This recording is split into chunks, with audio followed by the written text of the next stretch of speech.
We just pour out our hearts to you.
You are good and your mercy endures. You are good and your mercy endures.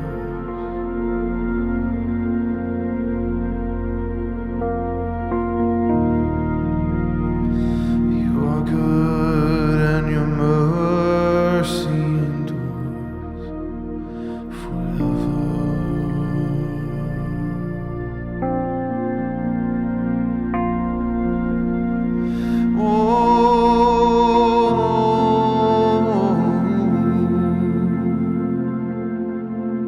We just set our hearts and our minds and our attention on you, our Father.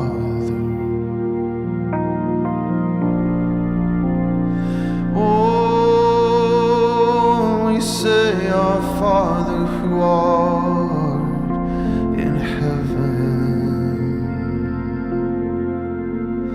hallowed be your name. Holy is your name.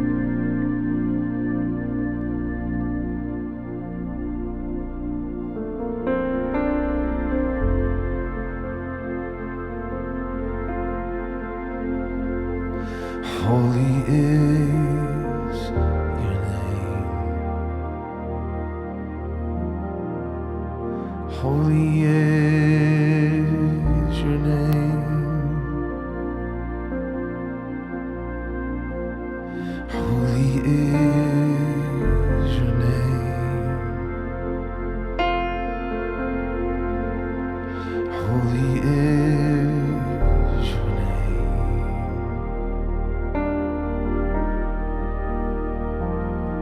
Holy is your name.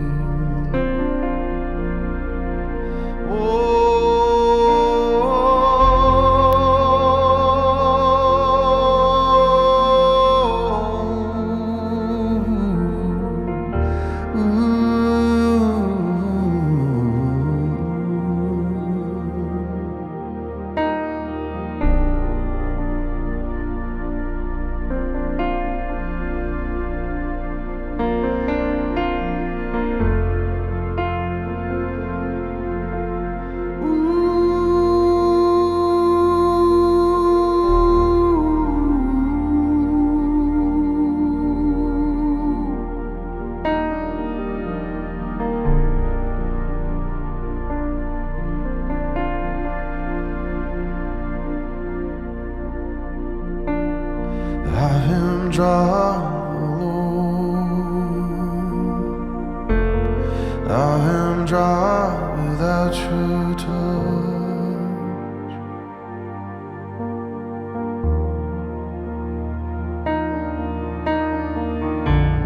I am dry, Lord. I am dry without your touch.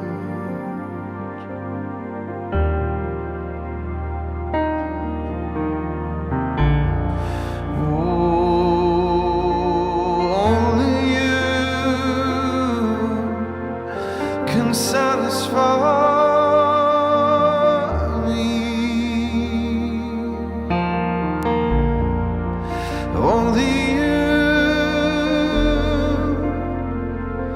can satisfy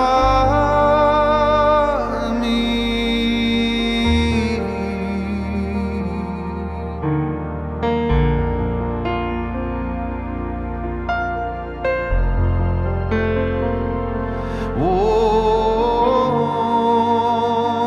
Only you have the words of love. Only you have the words of love.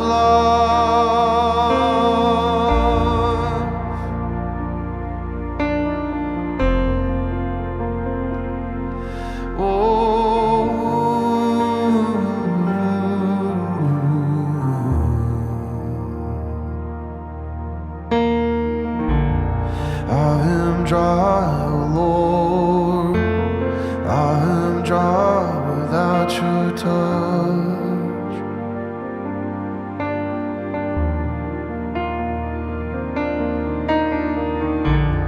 Living water flow, living water in my soul.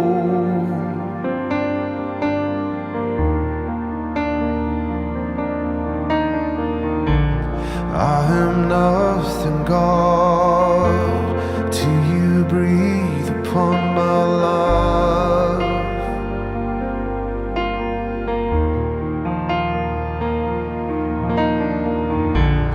Resurrection power burn inside me like a fire. Then you come with your peace and wash over me.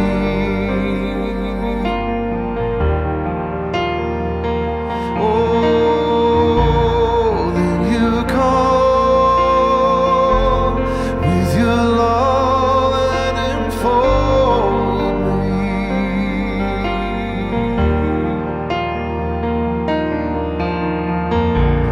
Then you come with your peace and wash over me.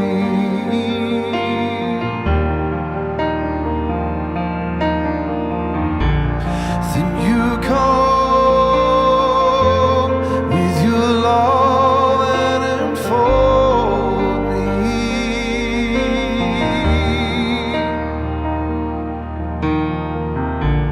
I can hear the sound, I can hear the thunder roar.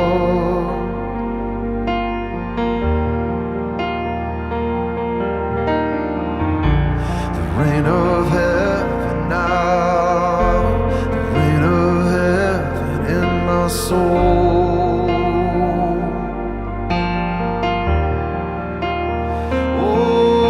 Oh, wind is blowing now, the breath of God upon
I can hear the sound of people crying out for God.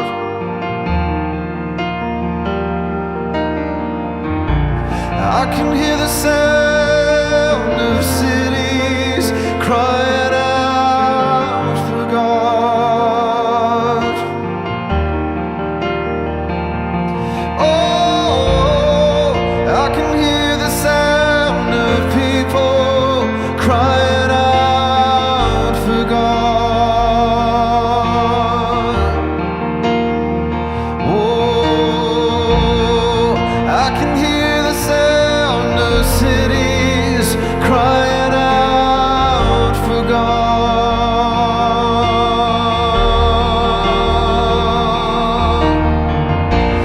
Then you come with your peace and wash over me.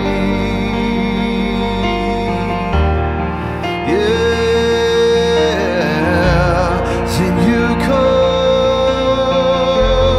with your love and enfold me.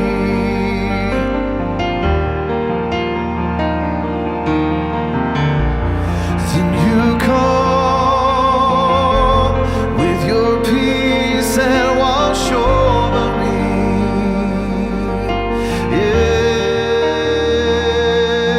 Yeah, then you come with your love and enfold me.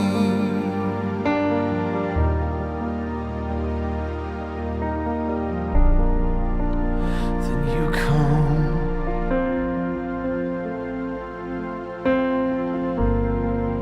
with the rain of your presence. Then you come with the breath of your mouth.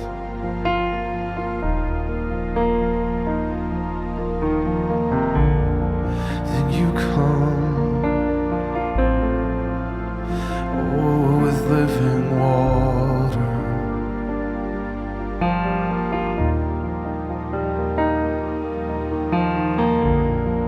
And you satisfy my thirsty soul.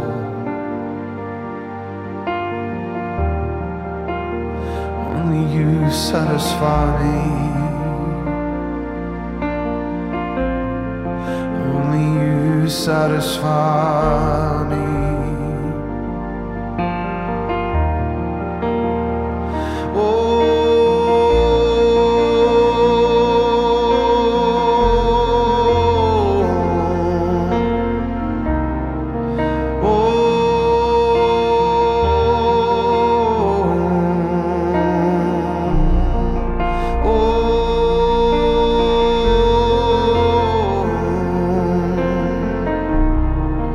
Oh,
come put inside our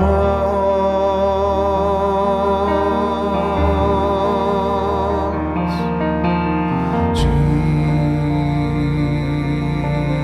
Jesus,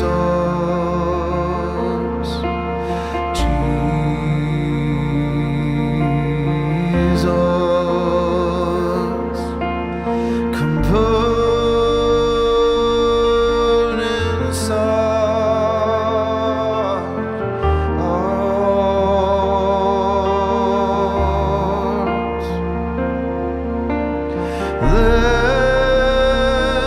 your fire fall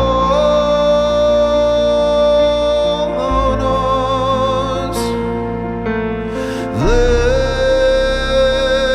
your fire fall.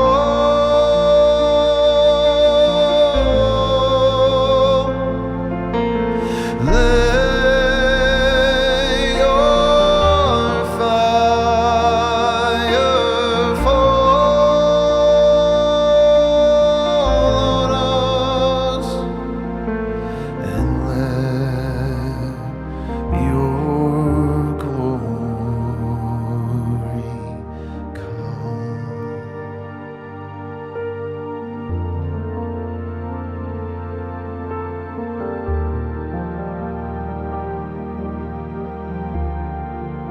Let your glory come.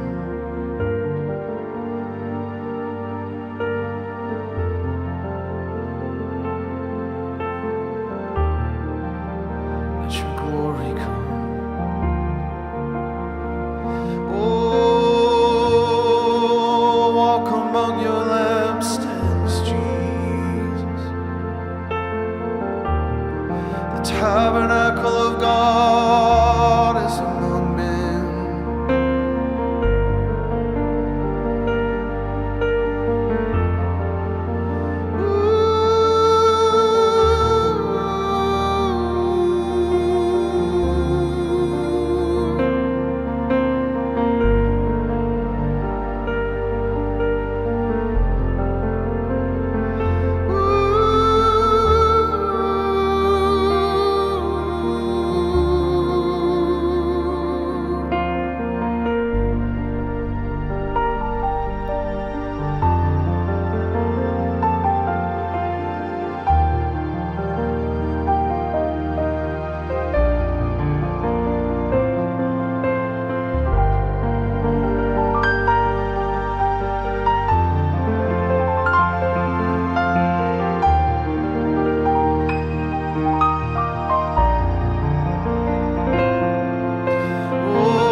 Oh, that Jesus receives all the glory.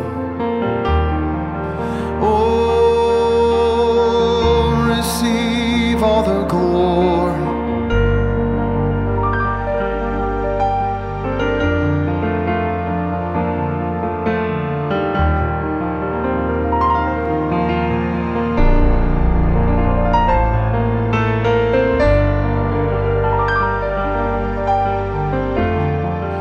Oh, receive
We were afar, but He brought us near, lost in the dark, but His glory came to men.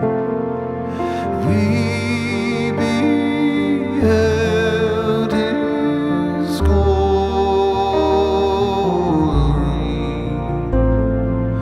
We beheld His glory.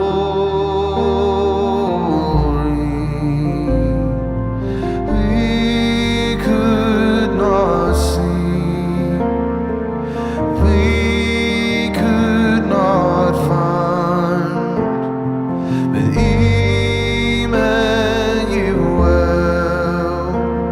brought sight to the blind.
heart in song.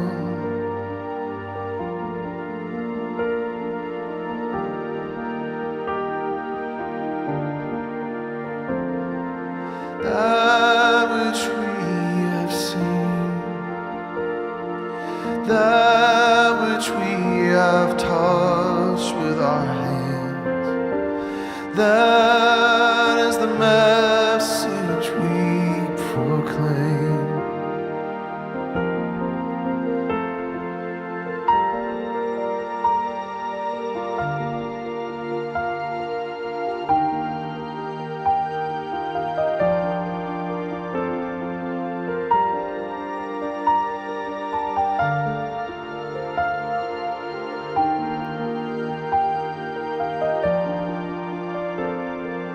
Holy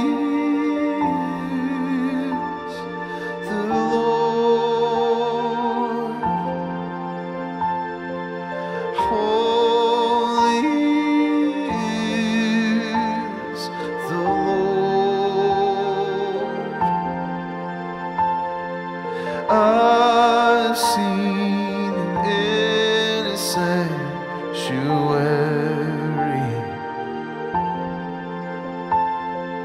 I've seen him in a sanctuary,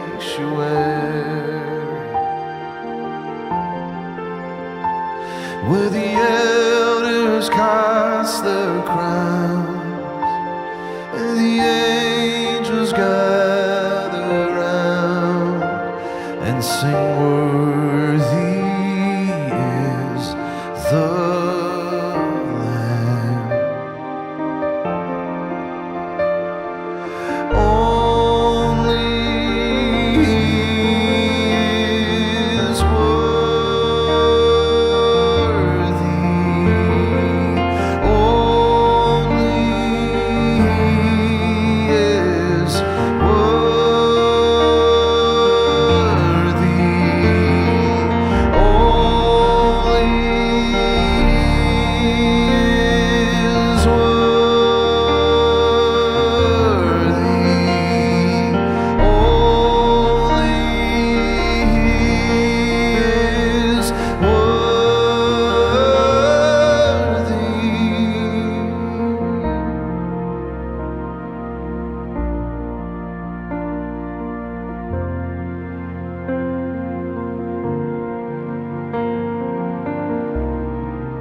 we beheld his glory,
I've seen you from a distance.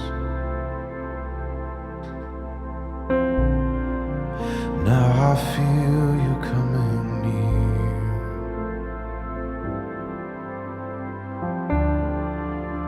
I've read of your great power, and now I see you standing here.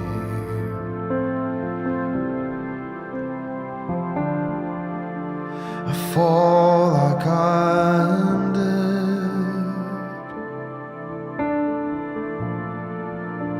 My face is to the ground,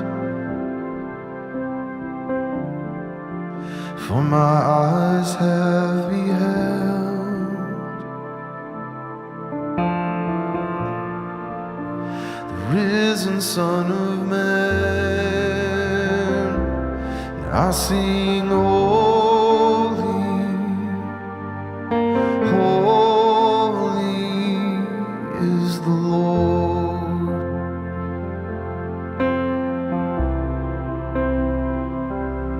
I sing glory, glory to your name.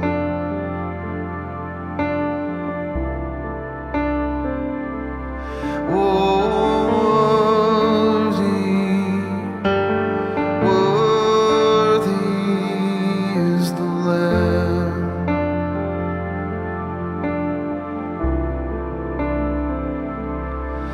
Forever, forever, you will reign.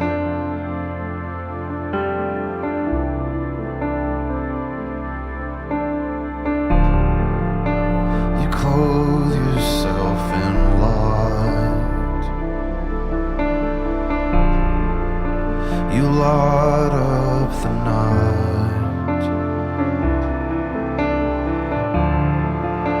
and darkness cannot stay.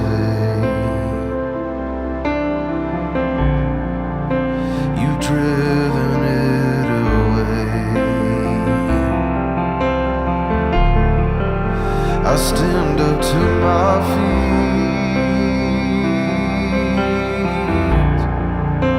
I'm coming from my grave.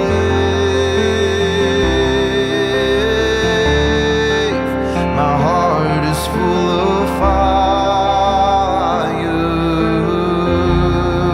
I was dead, but now I sing. I sing holy, holy is the Lord.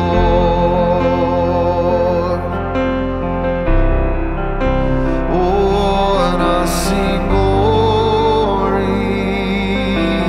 glory to your name.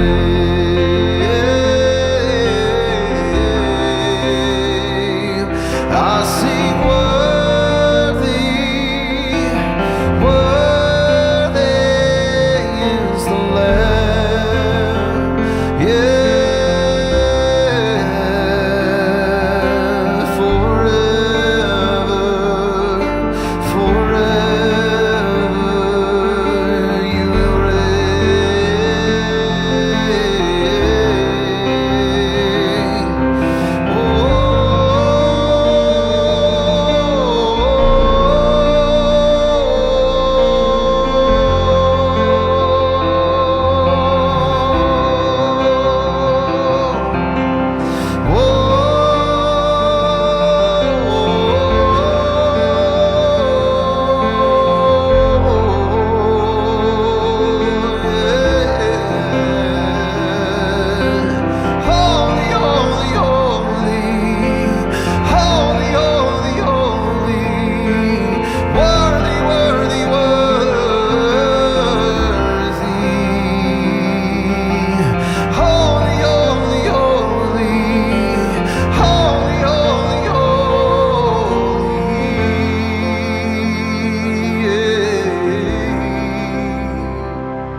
Is the Lamb.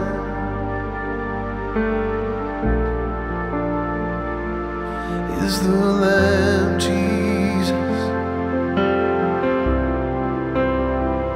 Holy is the Lamb. Oh, Ramadadadadadada.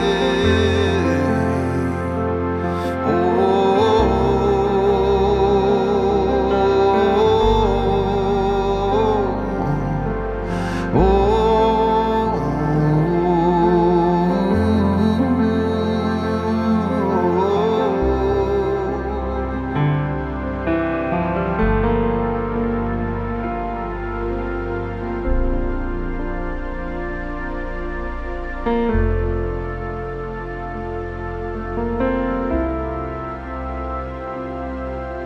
I sing holy, holy is the Lord.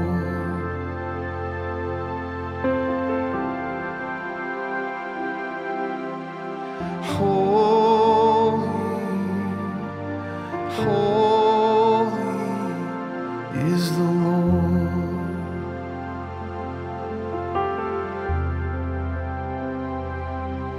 Oh, worthy, worthy, worthy, worthy, worthy is the Lord.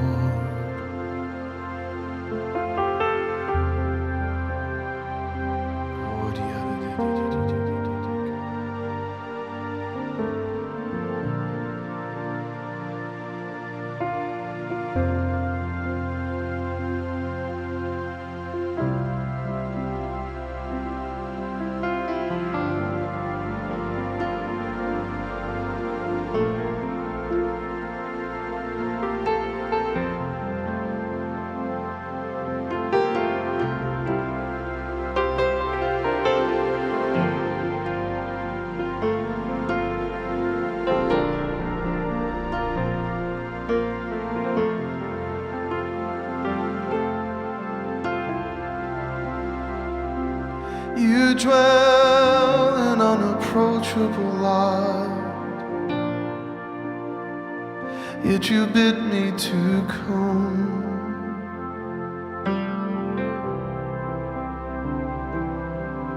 Oh, you're so high and so holy, yet you invite me to come.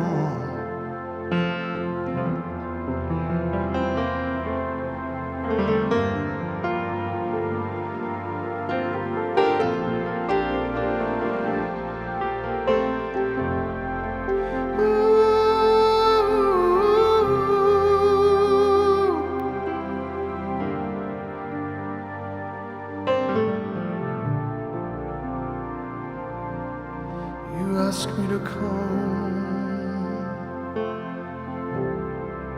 I just want to know you, Jesus, and the fellowship of your sufferings,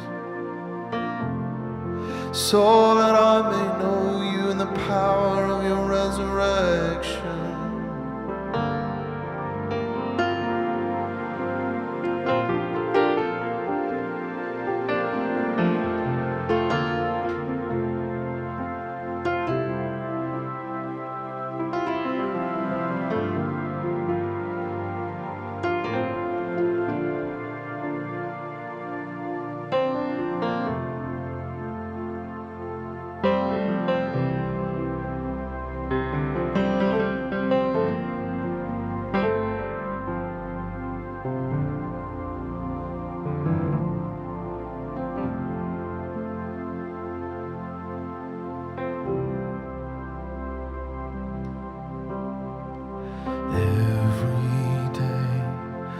Rise to bring you praise,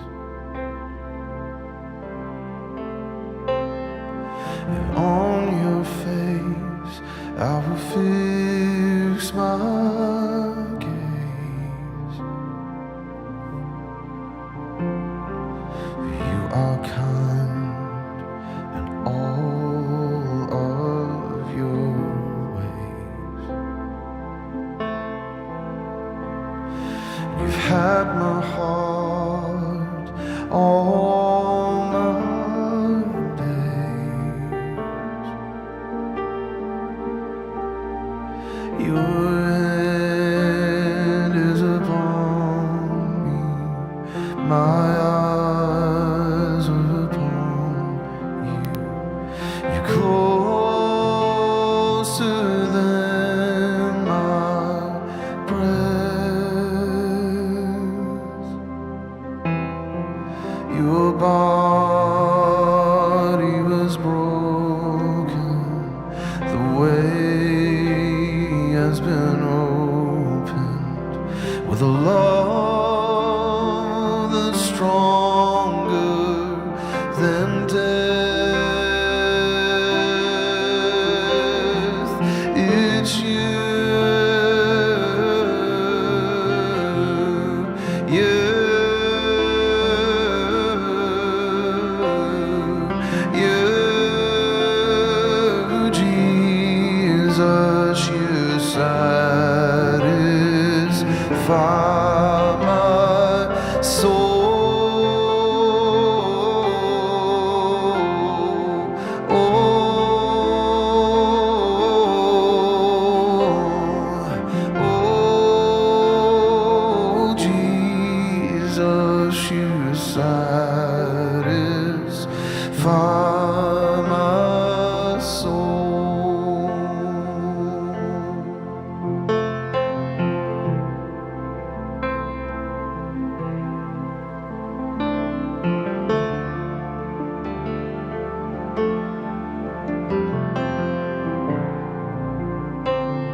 testify of all your works. They will spread your fame through all the earth. Lord, you are near them who call upon you.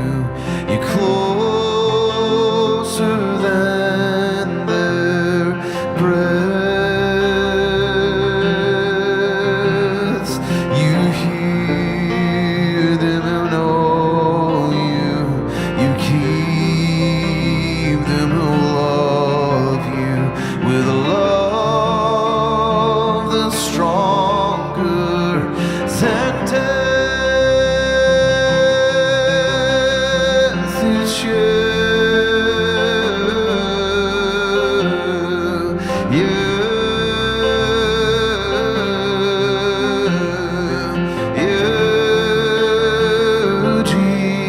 Jesus, you satisfy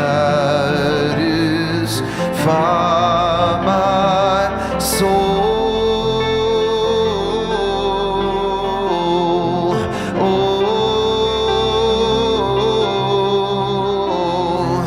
Oh, Jesus, you satisfy my soul. Yeah.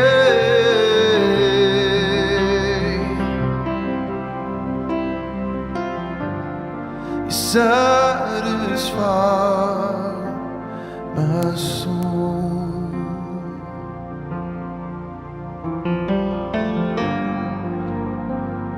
You satisfy my soul.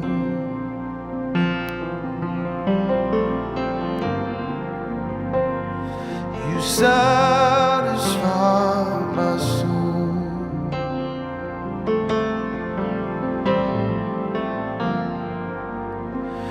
You satisfy my soul.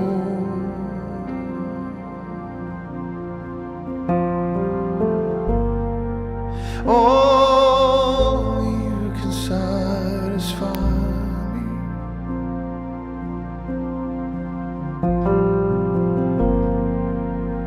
Only you can satisfy me.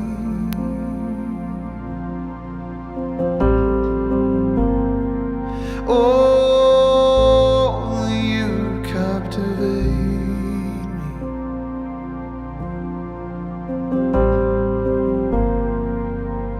Only you can touch my heart.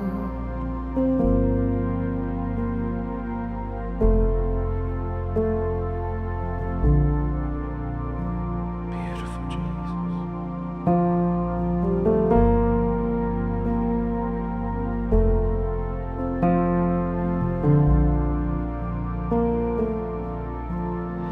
Whatever you touch, if it's dead, now it lives. Whatever you touch, oh God, if it's sick, it is healed.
Thank you, Jesus. Thank you, Jesus.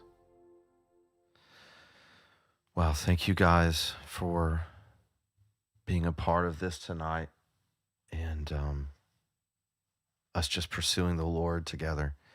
I know that I just see names in the chat, but I know that despite the fact that we are all in separate places, I know the Lord is here in our midst, and that not only are we individually living stones, but that God is also building his house with us corporately as living stones to house his glory on the earth. It's a beautiful thing. I felt led tonight, and I'm just going to do this. We'll see how it goes. But I felt led tonight to do a little bit of Q&A, just a few minutes. So if any of you have any questions, you're welcome to put them in the chat. And I'm going to just kind of make a few announcements of where I'm going to be in the next few weeks. And if we don't have any questions, then we'll just get out of here tonight, and I'll just say good night to you all. So if you have any questions that pertain to worship, pertain to the Lord, and just anything kind of in that arena, I would love to. I'm not an expert by any means, but I do love the Lord, and I just felt led to open it up. So anyway, we'll do that if there are any questions. Okay, so next Friday, so Friday the 14th, Saturday the 15th, Sunday the 16th, I'm going to be in Topsham, Maine at Star On Ministries.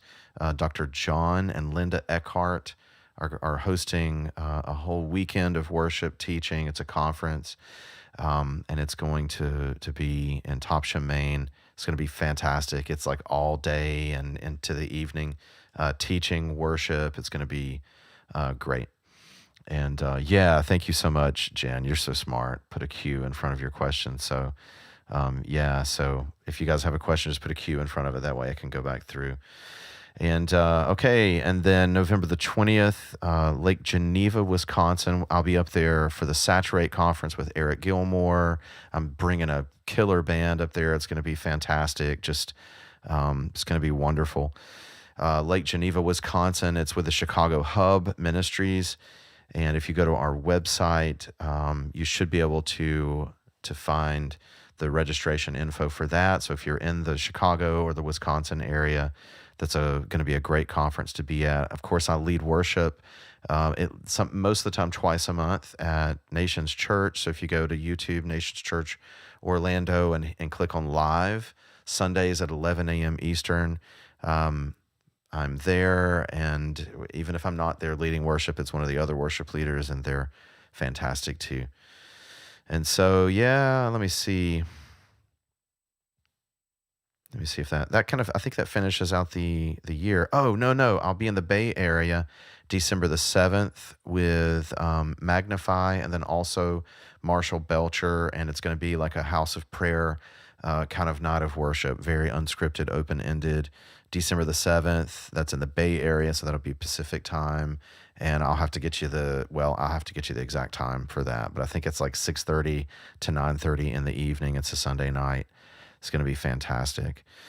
And tentative trip on New Year's. I have to get this cleared, but tentative trip to Gonzales, Louisiana. So if you're in that area, the Edge Church, my dear brother Tyrone Gray, even if I'm not going, they're going to be holding meetings that night, and it's going to be fantastic. So that is going to wrap it up. So let's see if we have any questions here. Let me see here. Diane Dawson, do you ever dream a song from the Lord? Man, I can't say that that's a regular occurrence. So, let me see. Yeah, so I'm going to combine the answer, Diane, with the Blessed of the Lord person here. How long does it take before the words come before you're worshiping. So because it's like almost both asking about songwriting to a degree. Um, there, I will say that the way that I write songs or get songs, it has a lot of different ways. Most of the time, it's when I'm worshiping spontaneously before the Lord, and I'll get a melody that comes out. And so I most often get melodies first, and sometimes I'll get phrases, and then I come back and I'll just ask the Lord to give me the rest. There is some craft involved. There is You get better at songwriting, and usually I have a theme that I feel like the Lord is trying to say, and I will just brainstorm all over the page. I'll have maybe just the one chorus that the Lord gave me. Like, for instance, I'll just go through some of the songs here. Well, I'll build some contrast. You satisfy my soul that I just sang at the end. Most of the time, I just sing my music on here. Um, that one, I had the chorus. So I was in a worship conference, or I was in a conference in California with Magnify, Ben Deanda, and a friend of mine, Hagen Henderson. We were there, and I just started singing "You Satisfy My Soul." It's you, and I had that part of it, and then I went into the scriptures, and I was like, where does it say that God satisfies my soul? There's a psalm that says that the Lord opens His hands and satisfies the desire of every living thing, and so I started pulling out of that psalm and started writing it down. Um, it's important to me that a song has scripture as a basis. There are too many songs these days in the modern worship movement, which I'm not gonna knock it, but there's too many songs that they are geared and written from just emotional experience and euphoria. Although I love having an emotional experience in God's presence, but that is a byproduct of having an encounter with the Lord, not something I'm going to just try to get. Worshiping the Lord is being a living sacrifice. It is giving Him the honor and the glory that He is worthy of. And if there's a selfish motivation for it, then it does not work. It short circuits the entire process, because worship is the act of pouring yourself out before the Lord. Although it is I'm going to borrow the words of Dr. Bob Gladstone. Worship is the soul's quest to satisfy itself with God. And so I think that's why it's important that scripture is the backbone of songs, because if it's not going to satisfy anyone. If you drink of something that is not the Lord, even if it's just good fun, it's going to leave you still thirsty. And so, anyway, I hope that kind of answers how I write songs.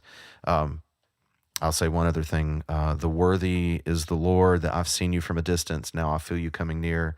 I had a concept from the Lord. And so I sat down and I wrote, I've seen you from a distance. Now I feel you coming near. I've read of your great power, but now I see you standing here. That came from an encounter that I had with the Lord, where it literally was as if he was standing in front of me, and I was trying to describe that in a song. And so that was just me completely sitting down. But that song is equally powerful.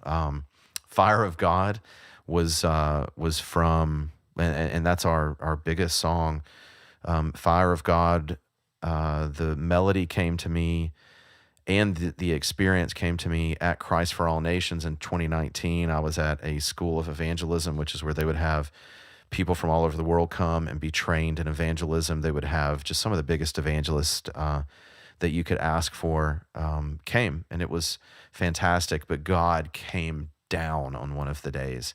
We struggled to even stand up. It was amazing. It would take more time than I have to describe what happened, but Fire of God was my attempt to take that melody that came that day and try to describe what happened. And it was a feeble attempt, but it still has that DNA of what God did in that room, even inside of the melody, which is just crazy. And that song has just gone all over the world and blessed so many people. And I would have never imagined it because it was so easy to write. It took me and Stacy like 20 minutes to write it. And we did it all in one take. It's not a perfect recording by any stretch, which I think is kind of the Lord's pleasure to humiliate me a little bit as a professional recording engineer, just to get in there and not be a real polished song. And then it's the very biggest one that kind of changed our lives in a lot of ways.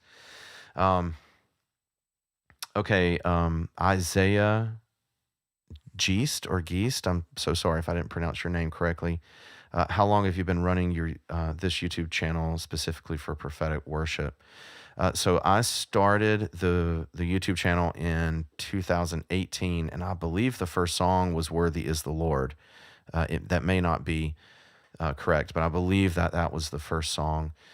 And the Lord asked me to actually start recording times of spontaneous worship and just spending time in the Lord's glory in 2014. And it took me 4 years to obey him. And it was a death to pride kind of situation. So, excuse me, I was a professional recording engineer. That was an income stream. And so I was, when the Lord says, get out here and start recording these raw times of worship where my glory comes in, and then just get it out there raw and unpolished. I didn't want to do that. I thought I would get trashed. I didn't know of a lot of soaking worship that was out there. And so it really was a death to pride kind of thing. And it took 4 years for me to obey the Lord. I met Eric Gilmore in 2016, so 2 years after the Lord told me to do the channel. And Eric said, why haven't you started a YouTube channel and just put these raw moments of the Lord's glory and presence on there? And it was like, okay, God, I'm going to do this. And still took me another 2 years to just get past it. And then I think I still did Worthy Is the Lord, which was a little bit more of a polished recording.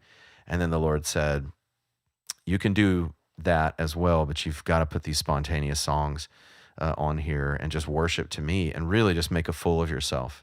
Because I do get a lot of flack for doing that, and even worshiping in the spirit, worshiping in tongues and all those things. But the Lord told me to do that. So Jerry says, what is your favorite Christmas song? So I've got a couple. Let me see if I can find them real quick because they're not coming to mind. But "O Night Divine" is probably my favorite one.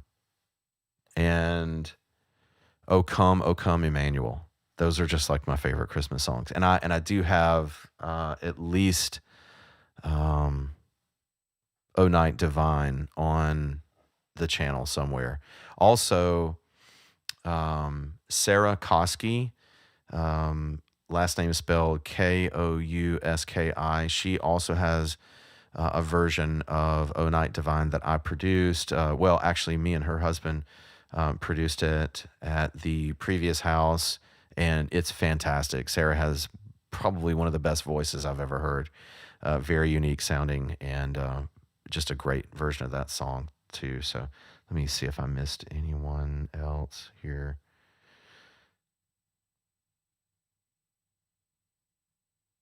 Let me see.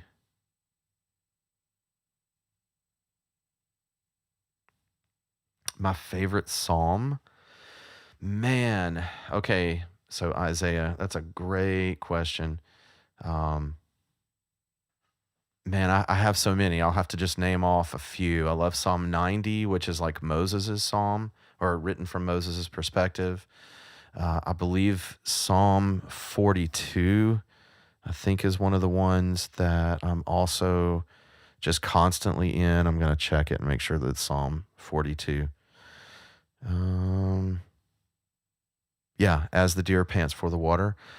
Something really cool to look at there is the analogy of deep cries unto deep at the noise of thy waterspouts. All of your breakers and waves have rolled over me. Look at Jonah chapter 2.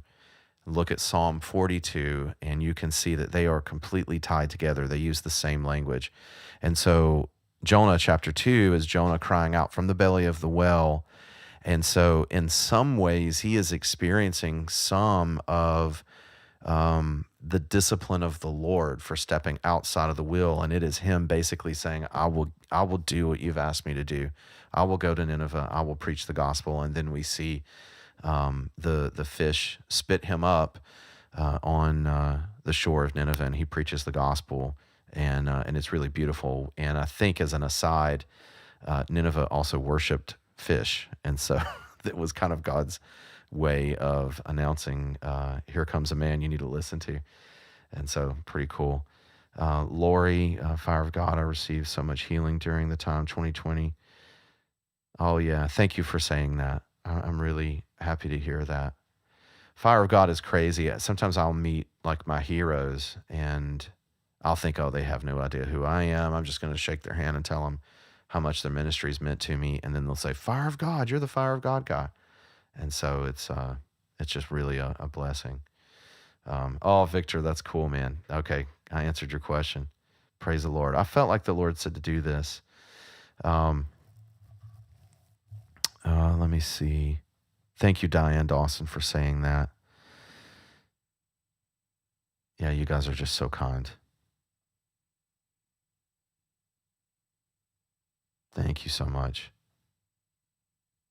Oh, it's okay, Jessica. Yeah, I get flack. Everybody gets flack if you're doing anything that's worthwhile. Um, Jerry says, "Have you had the angelic show up in your live sessions or recordings?" I've actually seen angels twice. I'm not woo woo. I'm not weird. I really don't go out looking for that, but I have seen them. One time, now this was a long time ago. This was probably in 2005 or six. I was at a church called Third Day Worship Center in Kingston, Ontario, Canada. And I don't even think I was leading worship. I think someone else was leading worship.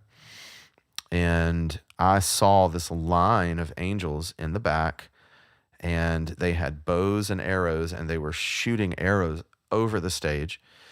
It was crazy. It's the first time I'd ever seen anything like that, and I could almost feel like the of arrows going over my head. I don't look for that kind of stuff.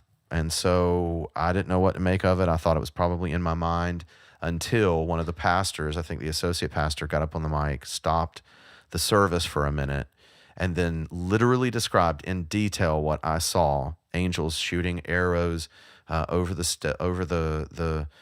stage. But he had the spiritual application and the explanation for what it meant. So it was crazy. So it meant it was a confirmation that I really did see angels. And so I don't think I've ever seen anything like that. When I'm in worship, my brain kind of goes to mush. It is just all about adoration of Jesus. I'm sure that I feel and sense the angelic realm, because true worship that is in spirit and in truth, that is in line with what Jesus describes in John chapter 4 to the Samaritan woman, which is where I've been living for the last few months. It is opening a door to the eternal. It is opening a door to the worship of heaven. That's what it's supposed to do. And if it falls short of that, then it's not authentic worship. It's just not. And I think that so much of the time, worship music has a little bit of leaven in it. It's trying to get a little bit of attention for yourself. And that is just the exact opposite of what worship is to do. And as a worship leader, our job is like a wedding band, like a band playing at a wedding, or a musician playing at a wedding. All you're doing is facilitating the eyes of the bride, putting their eyes on Jesus. And when that happens, you get out of the way. And so I'm always listening for, in a corporate worship service, which I love to do, which is completely different than these kinds of times of worship. But when I'm leading worship to a congregation, I'm always listening for, have they taken hold of this thing? Because I can hear it in the sound of their voice. And so I'll pull my earphone out, or I'll pull the crowd mics up, or whatever, and I'll hear them catch the worship, and then I try to back off and let them worship. And a lot of our team at church, that happens with them. You know, we've got this guy that plays guitar at the church. He's our music director, so he has a microphone that's just in our ears on stage, And if the people catch the worship, he'll say, "Hey, Jackie, they got it, bro. I can hear them. They're worshiping God." And we'll all just kind of float around a little bit and let them just worship the Lord, because that's the whole point, is to give the Lord glory. Have you ever thought about teaching worship? Yes, the Lord has asked me to do it for a long time. I'm not real good at it, and I'm learning. But it is something that I'm just going to have to do. Just going to have to get out there and start doing it. So actually tomorrow I'm teaching at Christ for All Nations School of Ministry to the worship elective. And then next week in Topsham, Maine, I'll be also teaching at the Star On conference up there. And so, yeah, we'll see. It's another invitation into death to self, because I'm sure that I'll have room for improvement when I'm done with it, which is just, that's the way things work. Do you wake up often with a song going constantly in your heart? I do, actually, and sometimes it is the Lord speaking. I woke up with a Matt Redman song Monday, and I haven't thought of this song for ages. And I had sent in a worship list. The way that I do worship at my church is because there's a lot of cooks in the kitchen on those sets.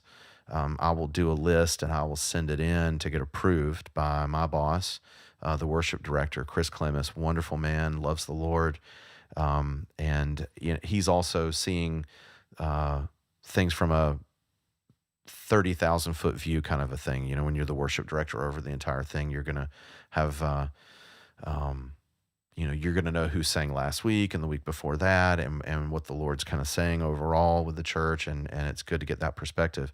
Well, he said, "Hey, have you thought about this Matt Redman song? I've been thinking about this for you." And I woke up with it Monday morning. And so it was a confirmation. I know this is the Lord. I need to do this song. And so, yes, sometimes I do wake up with songs like that. Um, when did I know? Okay, so Lori Marie, when did you know that you were called to the ministry, or knew pretty much? Okay, so when did I know that I was called to the ministry? Man, I think the first time that I knew I was supposed to be a musician in the Lord's house was at 6 years old. I started off on the drums, and my mom came up to me and just said, "You're supposed to be a musician in God's house." I didn't know what that meant, but I knew somehow I was going to have involvement in worship or music. Now, when I was 6 years old, that was a long time ago. So I'm 47 now. So that was 41 years ago. And there wasn't really worship music in that way, not like what we see today. And so I didn't really have a concept of I'll be involved in worship or I'll be a worship leader. I mean, there's no way I would have wanted to be a worship leader, to be honest, because that's what, in my mind, as I grew up, worship leaders were the guys that couldn't make it in the music world. If you can't do anything else, if you kind of wash up, I mean, should show you a little bit of the arrogance that I had. That's what you do if you can't get another gig doing music, is you just be a worship leader in a church. That's not very nice, but that's kind of what I thought. And so the Lord really broke that arrogance in me over the years. And some of the things that changed it for me, when I started to really know that there was a call to lead worship, I went to the Brownsville revival. Some of you may not even know what that is. Some of you may know exactly what it is and not think very highly of it. That's okay. But it changed my life. Really, God changed my life. I think it was probably 1995, 96, which was right at the start of the revival. We lived in Southeast Alabama, so we were maybe 2 hours from Brownsville, which is just a suburb of Pensacola.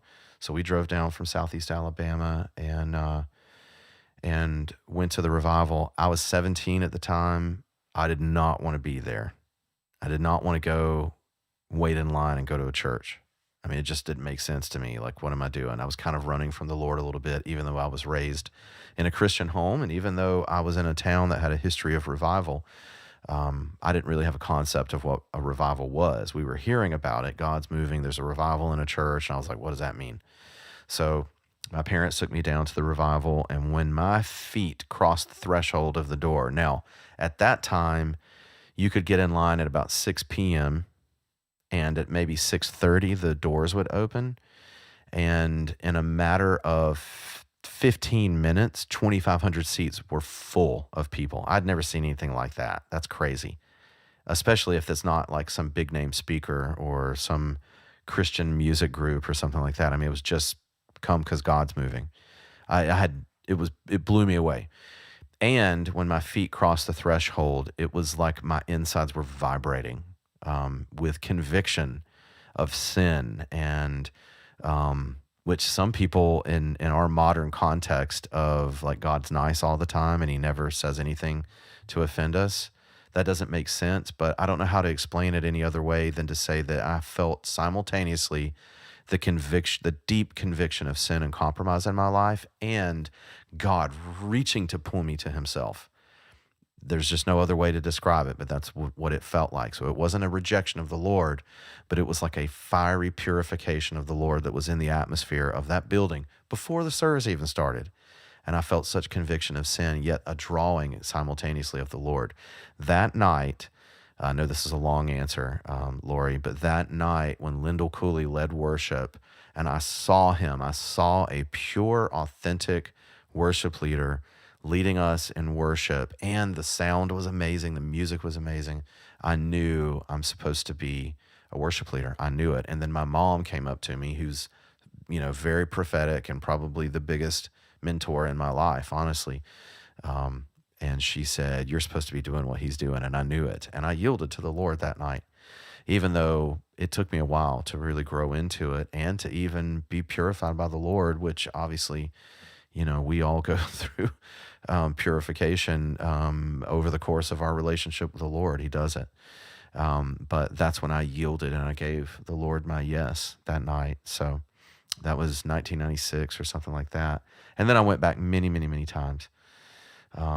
Yeah, thank you, Ty Jones. Thank you for saying that about true worship. That's always the endeavor. And yeah, let me see.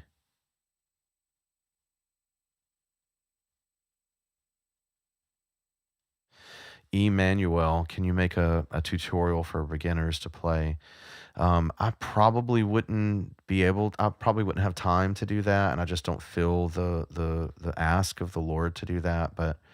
Um, but yeah, and there are so many resources out there for beginners to learn how to play on YouTube and different places like that. So just I would say, obviously, if you're learning how to play the piano, learn the notes.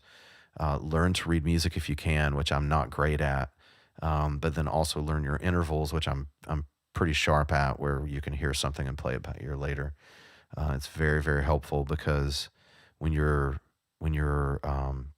playing music and leading worship, the less you're thinking, the better you're going to be at leading people into the Lord's presence.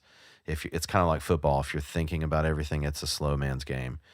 That's what a friend of mine told me the other day that was an NFL player, and it made a lot of sense. So yeah, just get in there. When you look at the qualifications of David as a worship leader, skill was one of them. So skill is not useless or a hindrance. It can be, but if it's yielded to the Lord, a skillful musician is 100% biblical. And so, get good, master your craft as much as you can, playing piano, playing guitar, singing, whatever it is, and be open for critique. If as long as it's presented in the right way and someone's trying to help you, be open to critique because it's the only way that you get better. No, Jerry, the song was, let me see what it was. The Same Jesus. That was the name of the song.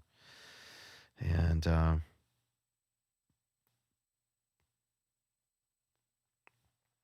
okay, the Bay Area, AMI.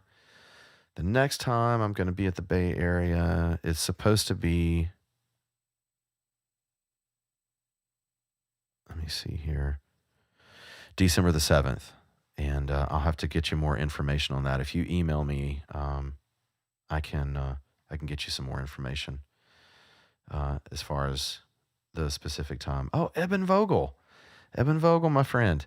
talking about an amazing piano player. And you should go to his channel. Eben Vogel has a fantastic YouTube channel, so everyone on here go to it. He's got incredible piano music, and some of it's with our piano that's in the other room. And yeah, very anointed player. And I think Eben's playing with me this Sunday at church, which would be cool. Um, Lisa Mullen, what did it mean? The angels shooting arrows? Man, so that was in 2007. That was like almost 20 years ago. I don't even have a clue what it was. It was something about God sending out, somehow we were strategically impacting different regions with the worship. It was something like that. It made a lot of sense. It sounded great. It was very biblical and it was good. So, but anyway, okay. Well, I think we've gotten to the end of the questions. Maybe we'll do this in the future. But yeah, hey, I love you guys. Thank you so much for coming. And if the Lord willing, we'll see you again next week. It'll probably be Tuesday night of next week. God bless and have a good night.